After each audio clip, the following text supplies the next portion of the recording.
Okay, the next hitter that we have linked up here is Courtney, and okay, so we're gonna roll this thing through. We're just gonna look for the similarities and the differences, and Courtney swings actually pretty good, and some of the things that we've looked for in the past, in the last two videos, a couple things that we've talked about was, as you know, most high level hitters hit, how close that they get the mass of the body.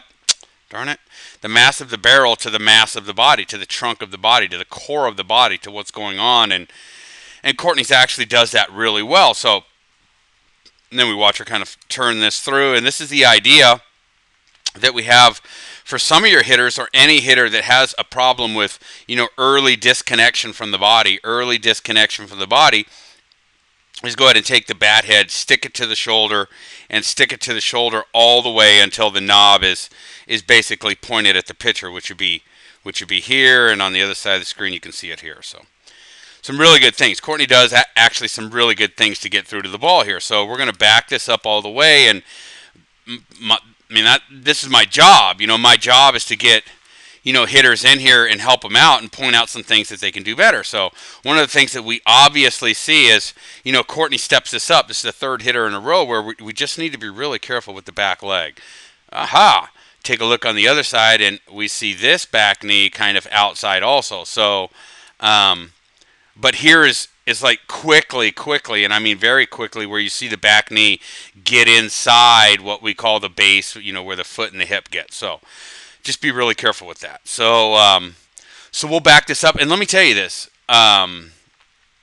Without any doubt, Jenny Topping, who is on the right-hand side of the screen over there, is a very, very, very good hitter. If I was her hitting coach, I'd tell her to take that knee and get it inside where it belongs, and she'd be a better hitter, a quicker hitter. And we're talking about pretty small differences on somebody at her level, but whatever. Small differences matter. So yeah, if I was hitting with her, she'd be getting that knee inside there. So we'll back this up and we'll take a look one more time. So let me get all this off there. And that's a pretty easy observation, but there's one other one that's even, for me seems even easier to understand, and that's where this knob is compared to where the knob is here, and how we see that on everybody that we watch. So and we'll see what kind of manifests from this, and I'll try to explain it briefly. I'm going to try to start keeping these videos smaller. I'm already uploading them to YouTube, and they're taking forever. As soon as you go past about 3 minutes, these things take forever. But watch the dumping.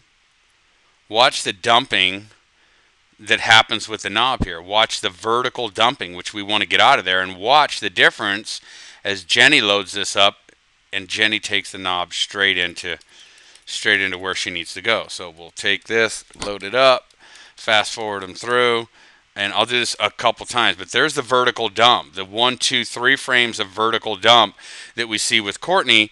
And on the other side of the screen, I'll back it up again. You can watch Jenny, you can back this up yourself and watch this as many times as you need to, but watch the knob go directly. We kind of call directly would be, in a lot of ways, taking the knob kind of like right where the elbow's at and just turning that straight through. So, and that's what we want to see from anybody that launches the bat.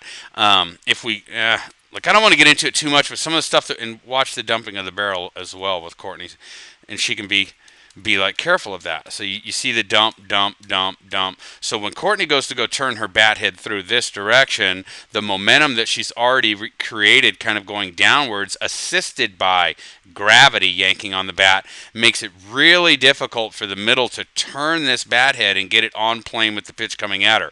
So as the pitching gets better, Courtney needs to absolutely get better with that function of it. And what I will do with Courtney, without a doubt, and we could see this on like all really good hitters too, is we look at the plane of the shoulders and we go from the knob to the elbow, and we always see at the launching point the front forearm get parallel to the shoulders, and that's what we'd like Courtney to do, be able to load up better so that the knob doesn't have to go through that dumping motion to get into the zone. Remember, all great pitching as we move up is down here on the knees. So that's what we're looking to do, to better be able to quickly be able to get her barrel down on the ball, which she does here against soft toss. This is basically soft toss pitching, which is obviously a huge difference between a 65 mile per hour fast pitch that she'd see when she's going to go to college. So So just things to look out for. Other than that, we see some really good things go on. We see some excellent things go on. So, well, there you go. So good stuff, Courtney. Great job, and I look forward to working with you in the future.